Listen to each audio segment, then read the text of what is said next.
Have you ever hesitated to share an idea in a room full of people, thinking it might sound stupid?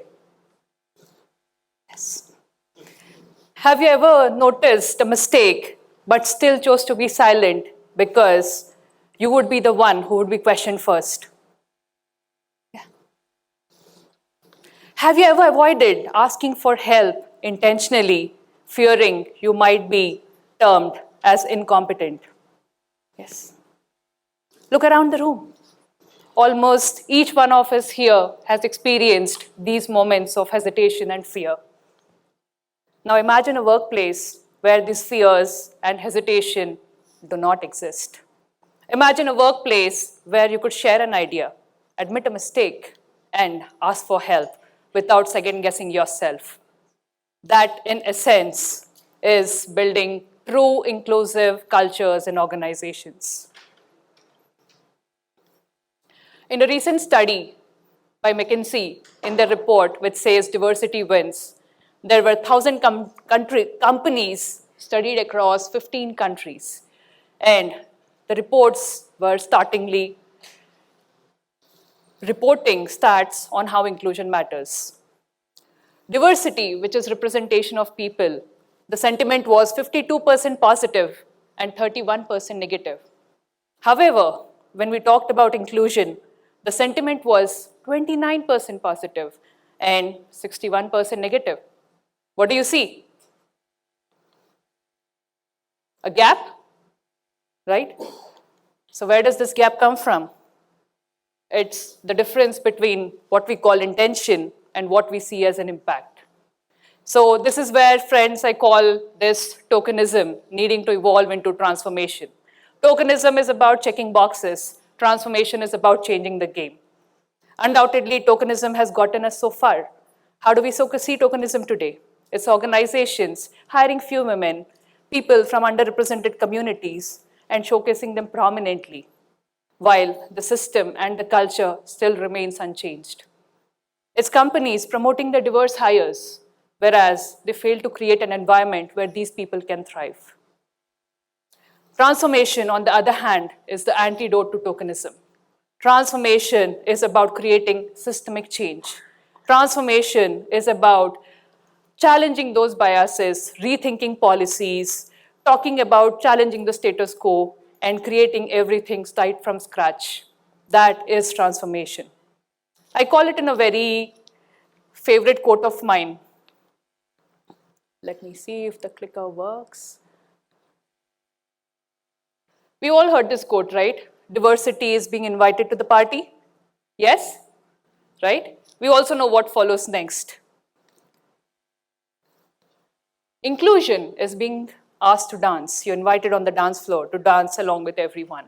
But transformation is about co-creating that playlist even before the invites get sent out. So that, for me, is the definition of transformation. And the journey from tokenism to transformation is just not easy, but it is necessary. In a recent report published by Deloitte, it showcased that if 10% of employees feel more included, it results in an increment of attendance by 1 day per employee per year. So this is just not about doing the right thing. It is a strategic imperative. It is a business case. And when I talk about business cases, it's important to know that inclusive cultures are built when every individual can get their whole self to work, despite their age, despite their gender or background. It is where every individual can feel heard, understood, and valued. That, to me, is a transformative culture. So while we talk about this, to me, transformation is deeply embedded across 3 important pillars. Pillar 1, intentional leadership. Not inclusive leadership, but intentional leadership.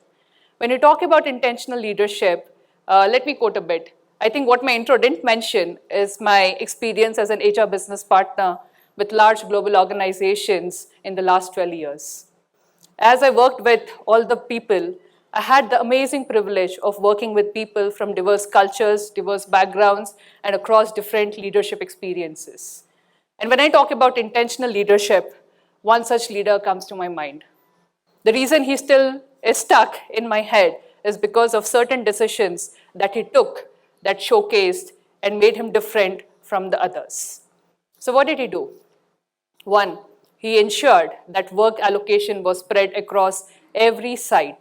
He was a local leader based out of India, but heading a global team. He ensured that every site from Malaysia to the United States had their role to play in contributing to the end product that reached the consumer. He was a seeker for talent, early talent. He invested in college folks right out of college.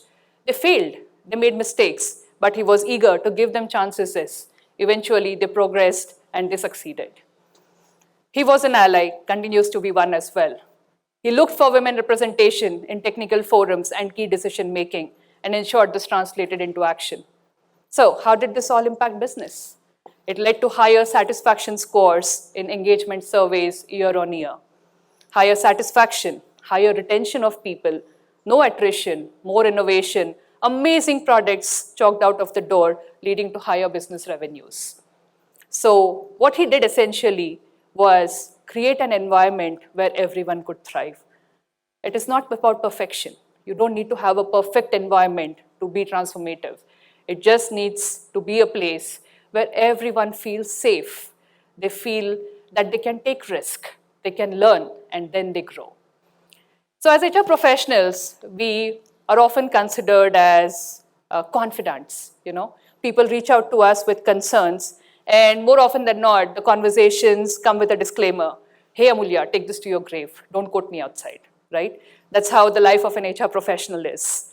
But what people don't realize is taking into that venting conversation is not easy. Not because it's boring, but more so because it requires us to do a lot of heavy lifting. Heavy lifting in terms of challenging our own biases to not judge the person speaking to us. Heavy lifting in terms of owning our own blind spots to not jump into a solution to say, hey, you should do this. Heavy lifting in terms of accepting that we too are not perfect. That's what I call is my second pillar, which is psychological safety. In Hindu mythology, Krishna has a beautiful way. He puts it by saying, psychological safety is all about giving someone the power to destroy you, knowing and fully trusting that they won't use it against you. This is the ultimate vibe of psychological safety. And to me, it starts from home to organizations. As we talk about psychological safety, the third pillar, which is very crucial to transformation, is a very simple word. It's called equity. Have you heard of the terms equality and equity? Yes? And more often than not, they're both used interchangeably, right? But have we really paused to see what sets them apart? Equality is about treating everyone the same, right? Everybody has the same starting point. But that's the catch. Not everybody has the same starting point. And that's where equity comes in. Equity is meeting people where they are, giving them what they need to succeed. And that's the difference that each one of us needs to start absorbing to be able to make transformations happen. So when I talk about equity, a personal incident that comes to my mind, it was December 3, 2023 last year. I had the blessing or the opportunity to give birth to my daughter the second time, exactly 7 years after her first birthday. She was diagnosed with acute liver failure. And after a 5-day ordeal, a liver transplant was her only ray of hope. I moved from being her mother to also her organ donor. While I stand and smile today, that experience was a roller coaster of emotions. We battled fear, we battled hope, we battled resilience. But as we started rebuilding ourselves after the surgery, the 12-inch scar from my chest to my abdomen made me realize that both of us are not going to have the same starting points. Our starting points are going to be different from others. And fast forward to today, I'm standing here, but I'm deeply grateful to organizations that embrace equity in action to make journeys like ours more fair, equitable, and opportunity-driven. I remember in my recent hiring conversation, I was talking to the leadership panel and I asked them a question. Hey, is remote work a possibility? And the HR in me knew that every organization out there is wanting to get employees back to work after the COVID effect has faded. Without a moment of hesitation, the response came, we know about your scenario, we'll work it around for you. The second question I asked, I said, can we align my role to shape it in the way where my true passion reflects? I was wanting to be an inclusion advocate. And again, another moment of hesitation didn't come in our way. They said, we know your story, we value your experience, we will shape it and let's build it together. And the third part where I spoke about embracing my own vulnerability. I talked about the challenge in navigating global time zones while taking care of my personal responsibilities. And the response that I heard was just not practical, it was empathetic, right? It was just not out of a policy handbook. It was intentional, it was conscious, and there was a commitment. I joined, and here I am today. So this, to me, friends, is equity in action. Meeting someone like me where I stand, giving me what I need to thrive, getting me back into the workforce. This is what organizations need to do differently from where we stand today. Another instance, 5 years ago, I was approached by an employee, and the employee asked me a question that stopped me in my tracks. She was undergoing gender reassignment, and she asked me a very simple question. She said, Amulya, how do I introduce myself in my new identity? As a HR partner, honestly, I didn't have all the answers. My mind was racing with my own biases. My mind asked me, why is she even wanting to do this? What does this she get out of this? And she's taking a pain and risk. Is it all worth it? However, I gathered myself and I said, hey, I thank you for trusting me, but I really need to learn more to be able to guide you. And in turn, I need you to guide me to tell me what works and what hurts along the way. That day, that conversation was the beginning of a transformative journey we embarked on. Together, we navigated uncharted territories, looking at leadership sensitization, working with team members, sensitizing them, bringing more awareness, figuring out how do we change records of person who wants to change a gender in the Indian context. And finally, being a shoulder of strength to each other post the emotional lows that followed her multiple surgeries. The more highlight moment came when I could finally see him, the person he always wanted to be. When he sent me a picture, beaming with confidence and radiating happiness, in that moment, I knew that was a victory that both of us had earned. The bigger moment came when he invited me to his wedding. And at that moment, I knew that inclusion was not just about processes and policies. It was about people, their dreams, and their stories. Authentic inclusion is not a checklist to be ticked off saying we did this, we did this, we did this. It is about committing to walk beside an individual in their journey with an open mind and with empathy. And when we do that, we don't transform lives, we transform ourselves, we transform workplaces. So, what can you, me, and all of us here do to authenticate inclusion and foster transformation? As individuals, as everyone sitting in the room here, we all have the power to drive the change. So what can we do differently? Simple steps. The next time you hear someone say, hey guys, right? How's your spouse? How's your husband? Challenge the bias right there, right? Encourage using terminology which is gender neutral and more generic. How about starting off saying, hello everyone, hello people, how's your partner? That's step one. Second, mentorship. It's an amazing and powerful tool. It helps you shape not only personally, but also professionally. Seek mentors, soak in that experience. And when you do, pay it forward. It's an amazing tool. Third, advocate for inclusion.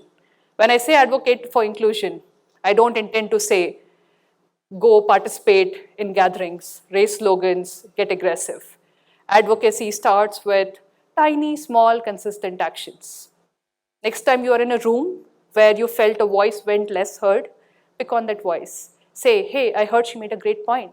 Why don't we explore that further? That's job well done. That's a great start. Charity begins at home. right? So what can we do differently at home? Do nothing different. Just encourage conversations. Make it part of your daily interactions. We are all unique. We all think different. As people with experience, please do not fall in the trap of, hey, my experience tells me you should do this. During our times, we did this, and hence you should. Let the younger generation explore the topic, participate in what they believe, and stand up for what they believe in. Help them shape their core beliefs, but let them be authentic. To all the young, bright minds out here to be the future citizens of the country and the world, read from trusted sources, develop your value system, and build it to your core. Experience is the best teacher you can ever have, so never give up on experience. Never say no to an experience. And unfortunately, the guide called life cannot be Googled or found on Instagram Reels. So please use your trusted sources wisely. As organizations, invest in equitable and fair practices. Showcase transparency. Put out your reports. Let people ask questions and feel free to answer. Do not hesitate. Stop showcasing how diverse you are. Start asking how transformative and inclusive are you willing to be.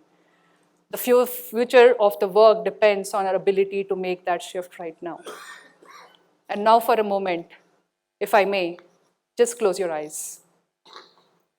Think of a place and you in the center of it. A place of your choice. Could be your home, could be your school, your institution, or your workplace. Imagine this workplace where an idea shared is always valued. Imagine this workplace where every voice that speaks is heard. Imagine this workplace where anyone who walks into this place feels belonged. This, my friends, is just not inclusion. This is transformation. And now with your eyes open, tell me, are you ready to transform? That's been my time. Thank you.